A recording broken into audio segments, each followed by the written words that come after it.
नमस्कार, मैं मनोज कुमार आपका एसके बुक के यूट्यूब चैनल पर स्वागत करता हूं। आज हम बात करने वाले हैं हरियाणा एसएससी द्वारा आयोजित सीईटी ग्रुप डी भर्ती परीक्षा के बारे में। आज हम डिस्कस करेंगे इंग्लिश में प्रोनाउन टॉपिक के ऊपर, जो हरियाणा सीईटी के लिए बहुत ही इम्पोर्टेंट हैं। तो हम चलते हैं अपने टॉपिक के ऊपर। पहला क्वेश्चन है वो दे रखा आपका एरर में। एरर के अंदर 4 पार्ट्स होते हैं, ए, बी, सी और डी। यदि एरर ए, बी या सी में है तो आप उसको टिक कीजिए। यदि उस क्वेश्चन में, उस सेंटेंस में एरर नहीं है तो अपना जो ऑप्शन रहेगा वो ऑप्शन कौन सा रहेगा आपका? D option. क्लियर? तो अपना पहला क्वेश्चन देखिएगा, there is the man who. There is the man who. तो सबसे पहले एक पॉइंट यहां दिया हुआ आपके पास, देयर।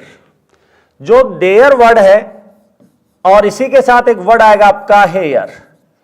देयर और हेयर दोनों के साथ सिंगुलर और प्लूरल, सिंगुलर और प्लूरल दोनों प्रकार के वर्ब का प्रयोग किया जा सकता है। लेकिन ये जो वर्ब आएगी ये हमेशा उसके बाद में जो नाउन है, उसके बाद में जो नाउन है उसी के अनुसार, नाउन यदि सिंगुलर है तो वर्ब भी सिंगुलर, नाउन यदि प्लूरल है तो वर्ब भी क्या रहेगी आपकी? प्लूरल रहेगी। क्लियर? तो चलते हैं अपने क्वेश्चन के ऊपर। यहां दे दिया there is the man. Man या सिंगुलर है तो वर्ब भी आपको क्या दे दी? इज। तो यहां ए पार्ट में और बी पार्ट में कोई भी एरर नहीं है। आगे चलते हैं।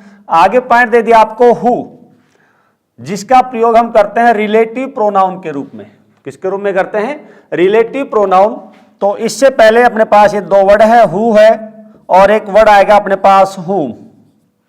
हु और हुम, इनका जो प्रयोग है वो हमेशा किया जाएगा पर्सन के बाद। अर्थात हु और हुम से पहले क्या चाहिए हमें? पर्सन चाहिए। पर्सन है तो क्या रहेगा? या तो हु आएगा या क्या आएगा आपका? हुम।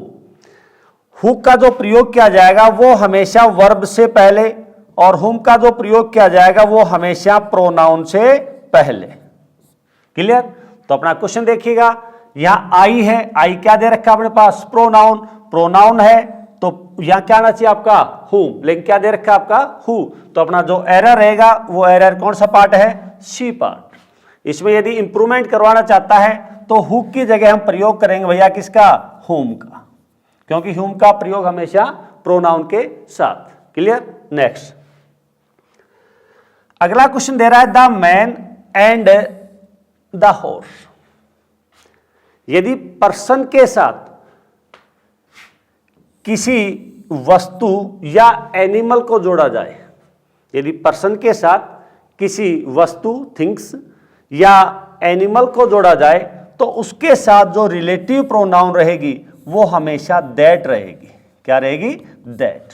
तो यहां जो अपना एरर का पॉइंट है वो क्या रहेगा अपना? B part. जो विच है, विच की जगह हम किसका प्रयोग करेंगे? दैट का। Clear? Next, the students absent himself. Absent है, अवेल है, रिजाइन है, ये वर्ब जहां भी प्रयोग की जाती है उनके बाद में रिफ्लेक्सिव प्रोनाउन। रिफ्लेक्सिव प्रोनाउन बनती है अपनी उन वर्ड्स के साथ सेल्फ या सेल्व्स लगाने से। सेल्फ का प्रयोग करेंगे हम प्लूरल के लिए, सेल्फ का प्रयोग करते हैं हम सिंगुलर के लिए। और रिफ्लेक्सिव प्रोनाउन हमेशा सब्जेक्ट के अकॉर्डिंग यूज होगी। किसके अकॉर्डिंग होगी? सब्जेक्ट के अकॉर्डिंग। यहां क्या दे दिया आपको? हिमसेल्फ। और हिमसेल्फ का प्रयोग करते हैं हम सिंगुलर में। किस में करते हैं? सिंगुलर फॉर्म में।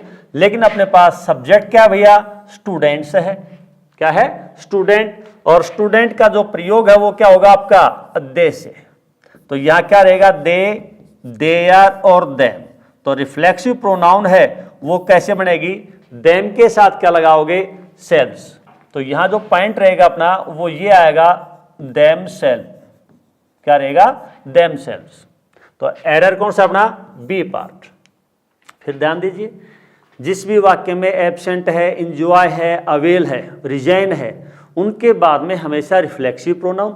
और रिफ्लेक्सिव प्रोनाउन जो आएगी वो किसके अनुसार यूज करेंगे हम? सब्जेक्ट के अनुसार। तो यहाँ सब्जेक्ट क्या अपने पास स्टूडेंट्स है, प्लूरल में जा रहा है, और प्लूरल के लिए अपना सब्जेक्टिव केस क्या रहेगा, दे, और दे का रिफ्लेक्सिव क्या बनेगा, देम सेल्व्स। क्लियर। नेक्स्ट अगला क्वेश्चन आता है Ram and my self. Ram and my self, किसी भी वाक्य में यदि रिफ्लेक्सिव प्रोनाउन दे रखी है, आपको क्या दे रखी है, रिफ्लेक्सिव प्रोनाउन का प्रयोग वर्ब से पहले कभी भी नहीं किया जाएगा।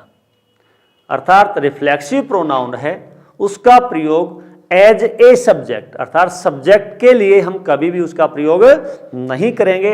या अपना सिंपल रूप से समझो, वर्ब से पहले कभी भी आपकी रिफ्लेक्सिव प्रोनाउन नहीं आएगी।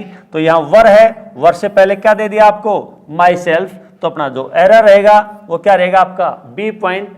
इसमें यदि इंप्रूवमेंट करना है तो इंप्रूवमेंट, अब माई देखो किसका है, पसेसिव केस आई का, तो यहां क्या हो जाएगा आपका आई। क्लियर। तो ये बनेगा Ram and I were present in the class. Clear. Next अगला पॉइंट दे दिया आपको, Ram you and I have finished our homework, no error. बहुत ही इंपॉर्टेंट पॉइंट है। यदि अपने पास दो या दो से अधिक प्रोनाउन का प्रयोग गुड मैनर के लिए किया गया हो, किसके लिए किया गया हो, गुड मैनर के लिए किया गया है, तो उसको हम प्रयोग करेंगे 231 के अनुसार। किसके अनुसार करेंगे, 231 का अर्थ है सबसे पहले सेकंड पर्सन रहेगा, उसके बाद में थर्ड पर्सन, और सबसे लास्ट में अपना फर्स्ट पर्सन। क्लियर। तो यहां देखिएगा राम यू एंड आई तीनों पर्सन एक ही पार्ट्स में दे रखे हैं, और जब कोई दो सब्जेक्ट एंड से जुड़ते हैं तो वर्ब कैसी रहेगी आपकी, प्लूरल। आपको सेंटेंस देखना है, क्या है, our homework, finish our homework, तो किस भाव को शो कर रहा है ये, गुड मैनर के लिए। किसके लिए आया है, गुड मैनर के लिए आया है। तो अपना जो लिखने का जो क्रम होगा प्रोनाउन का, वो क्रम रहेगा 231 का। किसका रहेगा, 231। तो अपना जो ऑप्शन रहेगा एरर का, वो कौन सा पार्ट आपका, ए पार्ट। इसकी जगह हम यूज करेंगे you Ram and I, you Ram and I. Clear. यदि बैड मैनर में आए तो वहां लिखने का जो क्रम रहेगा वो क्या रहेगा आपका, 123 रहेगा। क्लियर। नेक्स्ट अगला क्वेश्चन आता है अपना, one should work hard if he wants to pass. दो पॉइंट समझिएगा इसमें। किसी भी वाक्य में यदि अपने पास कंडीशनल वर्ड दे रखा है, कंडीशनल वर्ड के बाद रहेगा अपना हमेशा सब्जेक्टिव केस। कंडीशनल वर्ड है तो कंडीशनल वर्ड के साथ आपको हमेशा यूज करना है सब्जेक्टिव केस का। तो यहां देखिएगा ही दे रखा है, क्या दे रखा आपको, ही, सब्जेक्टिव है। लेकिन यहां दोनों जो पार्ट्स हैं ये एक के लिए आए, one should work hard if he wants to pass. जो मेहनत करेगा वही तो पास होगा। तो यहां सब्जेक्ट क्या अपने पास, वन, तो यहां ही की जगह हम प्रयोग करेंगे किसका भैया, वन का। इफ वन वांट्स टू पास, तो अपना जो एरर रहेगा, ये एरर रहेगा अपना किसमें, बी पार्ट्स में। किसमें रहेगा, बी पार्ट में। Clear. Next, Ravi is one of the few person, Ravi is one of the few person who still come to meet me regularly. किसी भी वाक्य में अपने पास वन दे रखा हो, एवरीवन दे रखा हो, ईच दे रखा हो, या नाइदर दे रखा हो, आइदर दे रखा हो, या नन दे रखा हो, इनके बाद में क्या है अपने पास, ऑफ। ऑफ के बाद में नाउन या प्रोनाउन का हमेशा प्लूरल रूप आएगा। क्या रहेगा, प्लूरल रूप। यदि इसके बाद में रिलेटिव प्रोनाउन नहीं है तो वर्ब सिंगुलर रहेगी, रिलेटिव प्रोनाउन है तो इस नाउन या प्रोनाउन के अनुसार। तो सबसे पहले देखिएगा यहां पर, यहां दे दिया वन ऑफ। ऑफ के बाद नाउन या प्रोनाउन कैसे चाहिए आपको, प्लूरल। कैसे चाहिए, प्लूरल। यहां दे दिया फ्यू पर्सन, क्या दे रखा आपको, फ्यू पर्सन। और पर्सन किस में दे रखा भाई, सिंगुलर फॉर्म में। पर्सन किस में है, सिंगुलर में। अपने पास किस में चाहिए वो, प्लूरल फॉर्म में। तो अपना जो एरर रहेगा कौन सा भाग रहेगा, बी पार्ट रहेगा। क्लियर? यदि इसमें इंप्रूवमेंट करवाना चाहता है तो इंप्रूवमेंट में क्या रहेगा? पर्सन्स। क्या रहेगा? Persons. Clear? Next, anyone can reach once a goal if he tried no ever. किसी भी वाक्य में एवरी आ जाए, ईच आ जाए, नाइदर आ जाए, आइदर आ जाए, एवरी वन आ जाए, ईच वन आ जाए, तो उनके साथ जो पसेसिव केस रहेगा वो हमेशा क्या रहेगा भैया? हिज रहेगा। पसेसिव क्या रहेगा? हिज रहेगा। यदि अपने पास सब्जेक्ट के रूप में वन आ रहा है तो उसका पसेसिव क्या रहेगा? वंस रहेगा। तो यहां देखिएगा, यहां क्या दे दिया आपको? Any one. जब एनी वन है तो अपना एरर कौन से भाग में हो गया? वंस के अंदर। ये पार्ट्स कौन सा होगा? अपना बी पार्ट में। और इसकी जगह हम प्रयोग किसका करेंगे भैया? हिज का। क्या हो जाएगा? हिज। क्लियर? नेक्स्ट, अगला क्वेश्चन आता है अपना, it is only. Relative pronoun से पहले ओनली आ जाए, सेम आ जाए, ऑल आ जाए, नथिंग आ जाए या एवरीथिंग आ जाए। क्या आ जाए? एवरीथिंग। ये शब्द आने के बाद रिलेटिव प्रोनाउन के रूप में हम प्रयोग करेंगे भैया किसका? दैट का। किसका प्रयोग करोगे? दैट का प्रयोग। तो यहां देखिएगा क्या दे रखा आपको? ओनली। ओनली है तो यहां पर क्या रहेगा अपना error? Which. Miss B option. B option है तो यहां क्या रहेगा आपका? दैट। क्लियर? और देखिएगा यहां दे दिया this is the same man. This is the same man, या क्या वर्ड दे दिया आपको? सेम। तो जहां भी सेम है, ऑल है, ओनली है, तो उसके साथ रिलेटिव प्रोनाउन क्या रहेगी आपकी? दैट। क्या रहेगी? That I know. तो ध्यान रखिएगा, बहुत ही इंपॉर्टेंट पॉइंट है। किसी भी वाक्य में रिलेटिव प्रोनाउन से पहले all, same, only, everything, nothing they रखा है तो उसके साथ रिलेटिव प्रोनाउन हमेशा क्या रहेगी? That. Clear? Next, the life. Life का प्रयोग सिंगुलर में है। In big cities is more artificial than of town. यह अपना जो सेंटेंस है थोड़ा अधूरा है। किस में तुलना कर रहा है वो? द लाइफ की तुलना कर रहा है किससे? जो सिटी में लाइफ है उसकी तुलना किससे कर रहा है? टाउन से। तो यहां हम प्रयोग करेंगे देन के बाद सिंगुलर में है तो दैट ऑफ। क्या रहेगा? That of. प्लूरल फॉर्म में आ रही है तो वहां हम प्रयोग करेंगे भैया किसका? दोज ऑफ का। तो सिंगुलर में है तो वहां क्या रहेगा आपका? That of. तो ऑप्शन कौन सा रहेगा अपना? C option. कौन सा रहेगा? C option. क्लियर? आगे चलेगा, नाइदर ऑफ देम। नाइदर आ जाए, आइदर आ जाए, ईच आ जाए, एवरी आ जाए, एवरी वन, एनी वन, जो भी वर्ड्स आ रहे हैं ऑफ के बाद में नाउन या प्रोनाउन प्लूरल रहेगी। नाउन या प्रोनाउन क्या रहेगी आपकी? प्लूरल। लेकिन वर्ब हमेशा कैसी रहेगी? सिंगुलर। वर्ब कैसी रहेगी? सिंगुलर। ध्यान दीजिए, इसमें अपने पास क्या दे दिया जाए? Neither, either, one, none, everyone, each. ये वर्ड्स जहां कहीं भी आ रहे हैं इनके बाद में ऑफ, नाउन या प्रोनाउन कैसी रहेगी भाई? प्लूरल। और जो वर्ब आएगी इस वर्ब का जो प्रयोग होगा वो किसके अनुसार? इन वर्ड्स के अनुसार। तो यहां देखिएगा, यहां देम दे रखा है। देम क्या है? प्रोनाउन। और प्रोनाउन का भी कौन सा रूप है? प्लूरल रूप। लेकिन वर्ब के रूप में क्या दे दिया यहां पर? वर्ब। वर्ब का जो प्रयोग आएगा वो किसके अनुसार? नाइदर के अनुसार। और नाइदर किस में रहेगा? हमेशा सिंगुलर में। तो अपना जो ऑप्शन है वो कौन सा रहेगा आपका? B option. यहां किसका प्रयोग करोगे आप? वाज का। इसमें एक पॉइंट और भी ध्यान दीजिए, जहां नन आ रहा है, नन ऑफ के साथ जो वर्ब है वो सिंगुलर भी आती है भैया, और उसके साथ वर्ब आपकी प्लूरल भी है।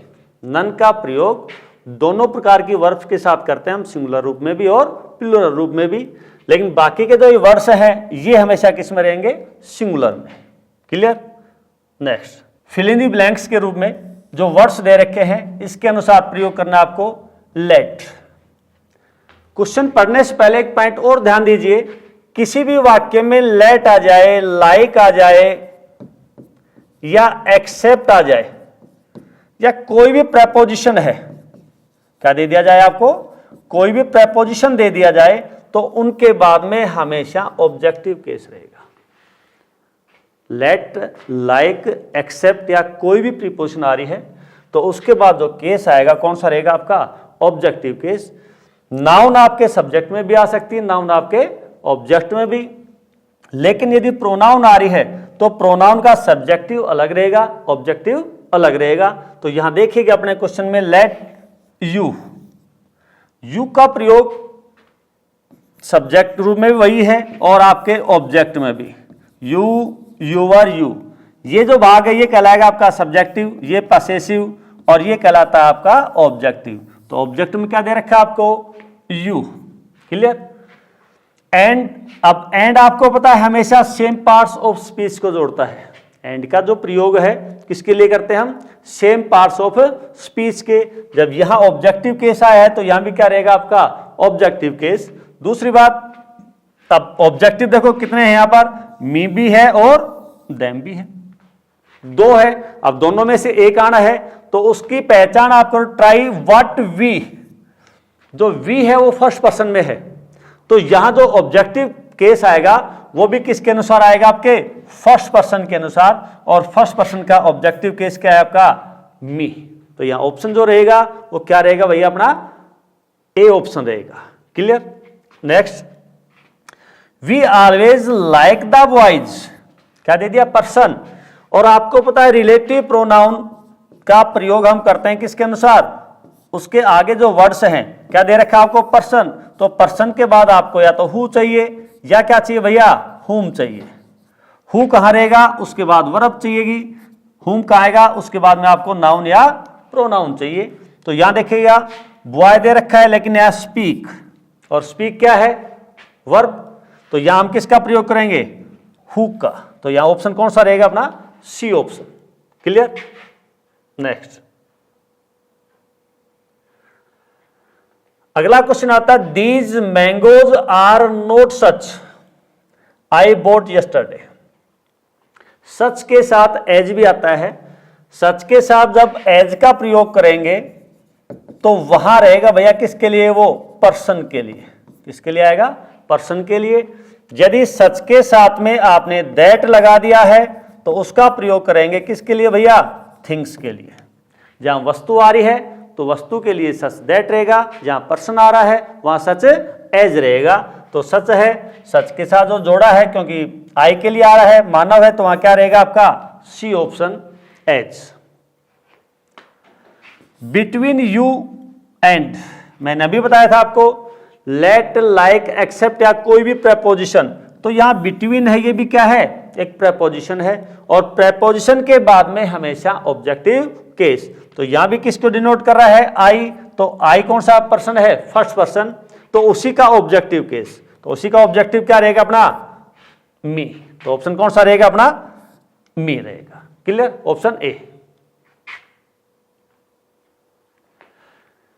श्री कृष्णा कोचिंग सेंटर हरियाणा सीटी ग्रुप डी 2023 की ऑफलाइन कोचिंग के नए बैच आरंभ है।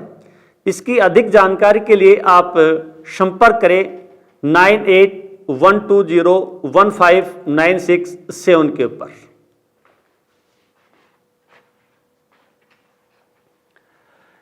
इस एग्जाम के लिए एसके बुक सभी शॉप्स पर और ऑनलाइन भी अवेलेबल है।